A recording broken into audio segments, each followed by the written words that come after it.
Hey hi everyone, welcome back to my channel learning outcome. और आज का जो हमारा टॉपिक है for SST pedagogy subject unit 2 का सी पार्ट। और इसके बाद हम स्टार्ट करेंगे यूनिट 3। यूनिट 2 का मतलब A and B part upload हो चुका है, आप देख सकते हैं।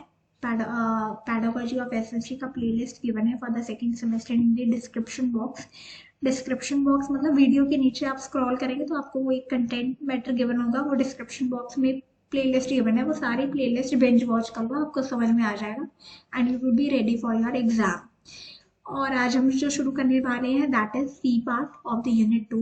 इसका क्या टॉपिक का नाम है, social studies room or laboratory. इसकी need, importance, equipment and management की हम बात करेंगे। सोशल स्टडीज लैब की अगर हम बात करें, इट इज़ वेरी इंपॉर्टेंट। तो लैब की आपको मैं एक फोटो दिखा देती हूँ, कई बार बच्चे समझ नहीं पाते, तो एक फोटो देख लीजिए आप। So this one is the photo of social studies laboratory. तो इसमें लैब आप देख सकते हैं, यहाँ पे अर्थ का एक स्ट्रक्चर है, ठीक है। वहाँ पे बोर्ड है, फंडामेंटल राइट्स लिखा हुआ है, फंडामेंटल ड्यूटीज लिखा हुआ है। यहाँ पे मैप पड़ा है, यहाँ पे मॉडल पड़ा है, ठीक है। फिर आप साइड में देख सकते हैं वॉल्स के ऊपर कुछ इमेजेस लगाई हुई हैं, ठीक है। नीचे भी एक मॉडल दिख रहा होगा आपको, और ये ग्लोब है साथ में, ठीक है। एक स्टूडेंट है। तो यहाँ पे सोशल स्टडीज लैब में क्या होता है कि बच्चे जो है वो रियल आइटम्स देखते हैं, या उनके आप कह सकते हैं उनके मॉडल होते हैं, उनकी रेप्लिकास यहाँ पे देख सकते हैं। चार्ट्स होते हैं, यहाँ पे देखो चार्ट बनाए हुए हैं, कैसे अच्छे से फ्लैश कार्ड लगाए हुए हैं, दिखा रहे हैं, लिखा हुआ है उसमें कुछ, ठीक है। फंडामेंटल राइट्स और ड्यूटीज के बीच में बाइफरकेट करा हुआ है, डिफरेंस कितने अच्छे से समझाया है कि राइट्स हैं तो ड्यूटीज भी हैं आपके साथ में। तो ये सोशल स्टडीज लैब है, और इसकी क्या नीड है, इसकी क्या इंपॉर्टेंस है, ये हम आज पढ़ेंगे। और इसकी मैनेजमेंट कैसे होती है, इसे कैसे रख रखाव इसका करा जाता है, वो भी हम देखेंगे। तो सोशल स्टडीज की अगर हम लैब की बात करें तो ये क्या है, एक बेसिक रिक्वायरमेंट फॉर टीचिंग है, बेसिक रिक्वायरमेंट है। आज के टाइम पे तो लैब होनी चाहिए सोशल स्टडीज की, कई स्कूलों में नहीं भी होती बट होनी चाहिए। This is the basic requirement for teaching and learning the social studies subject. Teaching और लर्निंग दोनों के लिए, पढ़ाने में भी आपको ईजी होता है एज अ टीचर, और बच्चों को सीखने में भी बहुत ईजी होता है बिकॉज वो अपनी आई से सामने से देख रहे हैं। Visual is more effective than verbal things, है ना। नीड एंड इम्पोर्टेंस की अगर हम बात करें तो क्लैरिटी होती है कंसेप्ट की। क्लैरिटी क्या होती है, कंसेप्ट की क्लैरिटी होती है इसमें। कैसे क्लैरिटी होती है, फॉर एग्जांपल जैसे फंडामेंटल राइट्स और ड्यूटीज का चार्ट हमने देखा ब्लैक बोर्ड पे या डिस्प्ले बोर्ड पे, वहां पे बच्चों को इजीली समझ आया है कि आपकी राइट्स भी है तो आपकी ड्यूटीज भी हैं। That is very much important. Duties हम कई बार भूल ही जाते हैं। रिपब्लिक या इंडिपेंडेंस डे पे, रिपब्लिक डे पे अगर हम बात करें तो हम बात करते हैं अपनी राइट्स की, लेकिन ड्यूटीज की कोई डिस्कशन नहीं करता। आपकी ड्यूटीज भी तो उतनी इंपॉर्टेंट है, ठीक है। तो कितना अच्छे से कंसेप्ट क्लैरिटी हुई बच्चे को। डेवलपमेंट ऑफ इंटरेस्ट, जब लैब में बच्चे जाते हैं तो बच्चे के इंटरेस्ट आते हैं, ये क्या चीज़ है, ये क्या टूल है। अगर हम आगे पढ़ेंगे भी क्या क्या टूल्स होते हैं एक सोशल स्टडीज लैब में, सारे नहीं तो कुछ कुछ टूल्स तो होने ही चाहिए। तो वो टूल्स क्या होते हैं, बच्चे की इंटरेस्ट डेवलप होती है, वो लैब में जाके बच्चे का क्यूरियोसिटी लेवल और इंक्रीज हो जाता है। स्टूडेंट सेंटर्ड, लैब जो होगा ना वो स्टूडेंट सेंटर्ड होगा, बिल्कुल वैसे ही सजाया जाएगा लैब, बिल्कुल वैसे ही चीजें होंगी जो बच्चे देखना चाहते हैं। तो बच्चों को ध्यान रखते हुए, बच्चों के माइंड सेट को, उनकी साइकोलॉजी को समझते हुए बिल्कुल वैसे ही लैब को बनाया जाएगा और उनको डेकोरेट करा जाएगा, उसमें वो सामान रखा जाएगा। चेंज क्लासरूम एनवायरनमेंट, आप क्लासरूम में बैठे हैं जहाँ पे ब्लैक बोर्ड और आपकी चेयर टेबल है, बच्चों का डेस्क और टेबल है, चेयर है साथ में, ठीक है। लेकिन आप क्लास में से उठा के बच्चे को लैब में लेके जा रहे हैं जहाँ पे बहुत सारा सामान है, जहाँ पे आपकी मैप है, ग्लोब है, बच्चे के लिए चार्ट्स हैं, फ्लैश कार्ड्स हैं, वहाँ पे मॉडल्स हैं, तो बच्चा कितना अच्छे से समझेगा। क्लासरूम इन्वायरमेंट देखो कितना चेंज हो गया और कितना बेहतर वे से चेंज हुआ। इंप्रूव इंट्रैक्शन लेवल, अब जब लैब में बच्चे जाते हैं तो बच्चे टीचर से क्वेश्चन भी पूछेंगे कि मैम ये क्या चीज़ है, टीचर बच्चों को समझाएगा, तो इंट्रैक्शन लेवल कितना अच्छा हुआ। बॉन्डिंग कितनी स्ट्रांग होगी बच्चे और स्टूडेंट के बीच में, और बच्चा कितने अच्छे से सीखेगा और टीचर कितना अच्छे से पढ़ाएगा। एक्ट एज अ गाइड, अब लैब जो है ना वो एक्ट एज अ गाइड रहती है। कैसे, बिकॉज हर चीज आप क्लास में नहीं लेके जा सकते, लेकिन एक लैब में जो चीज पड़ी है वो थोड़ा सा उठाना ही तो है, आपको दिखाना है बच्चों को, या बच्चे को वहां पे ले जाओ टेबल पे जहाँ पे वो शोकेस करा गया है चीज को, ठीक है। बच्चे हाथ लगाएंगे, उसे देखेंगे, समझेंगे, बच्चे की सारी सेंसेस यूज होंगी, तो बच्चा it act as a guide. Guide का मतलब जो बच्चे को मोटिवेट करे किसी चीज के लिए, जो बच्चे को सही डायरेक्शन दे, जो बच्चे को समझाए, जो बच्चे की जो चीजें कंसेप्ट क्लैरिटी नहीं है वो हो जाए, तो it act as a guide. Variety, अब सोशल स्टडीज लैब में वैरायटी होगी, एटलस होगी, मैप्स होंगे, ग्लोब होंगे, डिफरेंट टाइप्स ऑफ मैप्स होंगे, डिफरेंट टाइप्स ऑफ मॉडल्स होंगे, फ्लैश कार्ड्स होंगे, वहाँ पे चार्ट से पता नहीं कितने कितने डिस्प्ले होंगे, पूरी वॉल कवर होगी चार्ट से। तो कितना कलरफुल लैब होगा, वैरायटी होगी वहाँ पे। Experiential learning and reduce verbalism. Experiential learning, जो बच्चा देख के सीखेगा ना, वो उतना शब्दों से वो सीख नहीं पाता। अगर आप बच्चे को ग्लोब दिखाई दो तो ग्लोब समझाने में कितना ईजी हो जाएगा। इससे अच्छा है कि आप 100 शब्दों का यूज करें। ग्लोब क्या होता है, ये प्लास्टिक का बना होता है, ये रेप्लिका होता है ऑफ द अर्थ, ये रियल नहीं होता है, तो बच्चे को दिखाई दो ना जाके। तो that is experiential learning, reduce verbalism based on psychological principles of learning. अब साइकोलॉजिकल प्रिंसिपल ऑफ लर्निंग कैसे होती है कि बच्चे की साइकोलॉजी देखो कैसी होती है। बच्चे की साइकोलॉजी है जो उसने देख लिया वो उसे ज्यादा देर तक रिटेन रहेगा, ये साइकोलॉजी है। बच्चा जो एक्सपीरियंस कर रहा है, बच्चा जो सारे सेंसेस का यूज कर रहा है, वो रिटेन ज्यादातर रहेगी, ये साइकोलॉजिकल प्रिंसिपल हो गए। तो नोन टू अननोन, ये चीज नोन है तो उसके अननोन लेके जाना, ठीक है। तो ये मैगजीन्स ऑफ टीचिंग होती है ना, ये आप यूज कर सकते हैं। साइकोलॉजिकल प्रिंसिपल ऑफ लर्निंग आप अच्छे से यूज कर सकते हैं।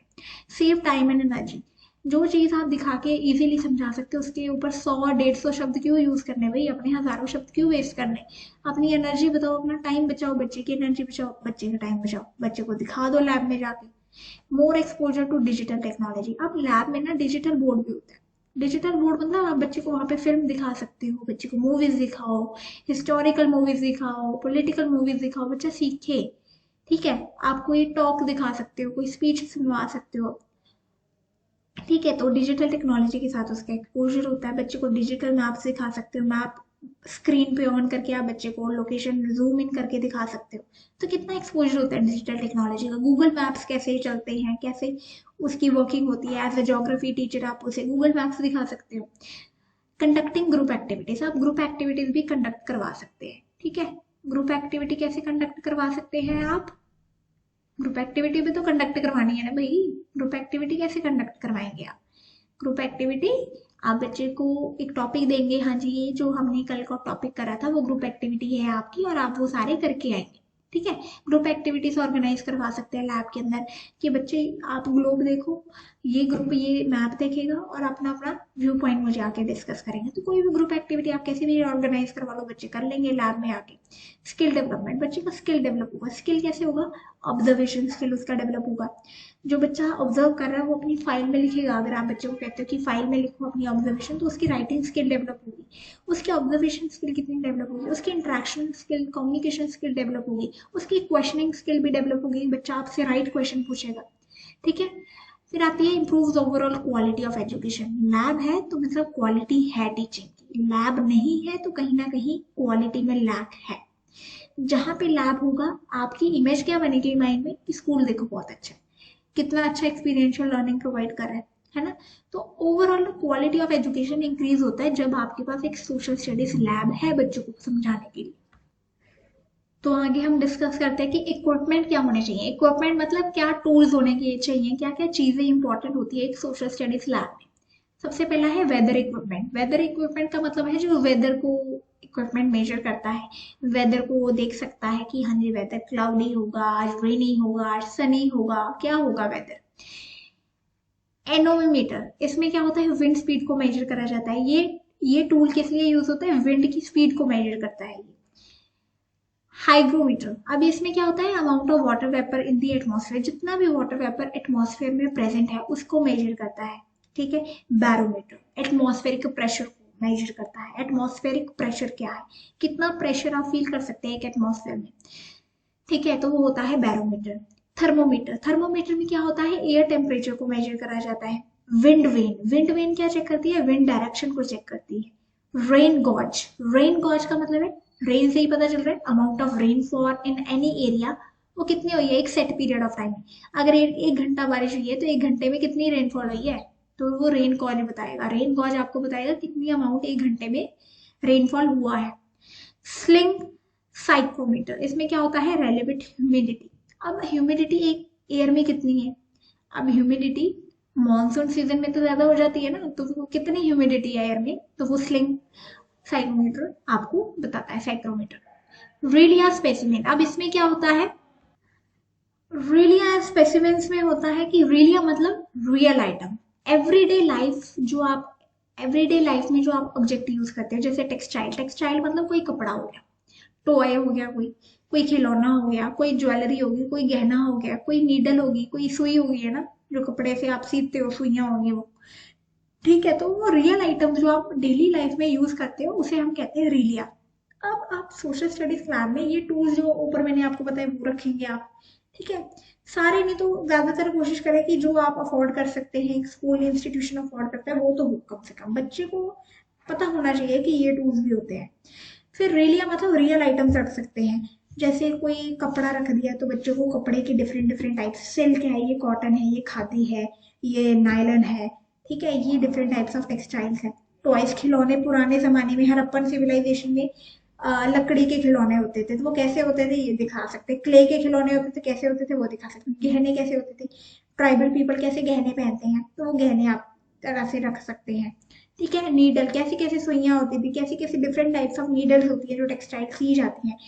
वुडन वो होगी, नीडल होगी जो कपड़ा सीती है, जो वूल से, जो वूल से आप क्रोशिया वगैरह जो भी बनाते हैं आप। स्पेसिमेन, स्पेसिमेन मतलब स्मॉल सैंपल, सैंपल आप रख सकते हैं सॉइल के, ब्लैक सॉइल, एलुमिलियल सॉइल, रेड सॉइल, कौन सी सॉइल है उसके छोटे छोटे सैंपल आप रख सकते हैं।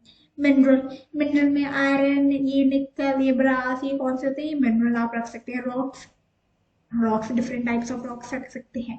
कोई ब्लू रॉक होती है तो ब्लू रॉक, वो रॉक का कलर ब्लू क्यों है, मे बी उसमें आयरन कंटेंट ज्यादा है, सल्फर कंटेंट ज्यादा है, क्या कंटेंट ज्यादा है, वो रॉक रखेंगे तो बच्चे को पता चलेगा ना क्या कंटेंट ज्यादा है, क्योंकि वो रॉक का कलर चेंज हो गया। सेडिमेंट्री रॉक, इग्निशियस रॉक, ये कौन सी होती है, तो आप उसके कुछ सैंपल रख सकते हैं। ठीक है, तो मैप हो गया, मैप रख सकते हैं आप, फिजिकल मैप। ठीक है, कोई स्पेसिफिक मैप्स होते हैं, पॉलिटिकल मैप होते हैं, वो रख सकते हैं। जर्नल मैगजीन रख सकते हैं, सोशल स्टडीज के रिलेटेड जो भी जर्नल है, जो भी मैगजीन है, जैसे कि नेशनल ज्योग्राफी का जो चैनल आता है टीवी पे। ठीक है, तो वाइल्ड ज्योग्राफी का वो मैगजीन्स आती हैं, वो मैगजीन रख सकते हैं। एनिमल मैगजीन्स आती है वो रख सकते हैं। ठीक है, ग्लोब्स, ग्लोब मतलब आज का जो रेप्लिका होता है, ग्लोब रख सकते हैं। एटलसेस या इंसाइक्लोपीडिया रख सकते हैं। फिल्म या डॉक्यूमेंट की पेन ड्राइव रख सकते हैं, फिल्म एंड डॉक्यूमेंट दिखानी है डिजिटल बोर्ड पे तो उसकी पेन ड्राइव रखो, उसकी सीडी रखो। साथ में एक डिजिटल बोर्ड या लैपटॉप होना चाहिए जहाँ पे आप बच्चे को दिखाते हैं। चार्ट या फ्लैश कार्ड होनी चाहिए, दीवारों पे लगे हुए, डिस्प्ले बोर्ड पे लगे हुए, टेबल पे रखे हुए। एलसीडी प्रोजेक्टर होना चाहिए कि अगर आपको बच्चे को कुछ दिखाना है तो प्रोजेक्टर का यूज करके दिखा सकते हैं। कंप्यूटर और इंटरनेट कनेक्शन तो मस्ट है, क्योंकि इंटरनेट कनेक्शन के बिना आप बच्चे को क्या शो करोगे। कोई न्यूज दिखानी है, कोई लाइव कुछ टेलीकास्ट हो रहा है वो दिखाना है तो कैसे दिखाओगे, इंटरनेट और कंप्यूटर तो होना चाहिए। ओके,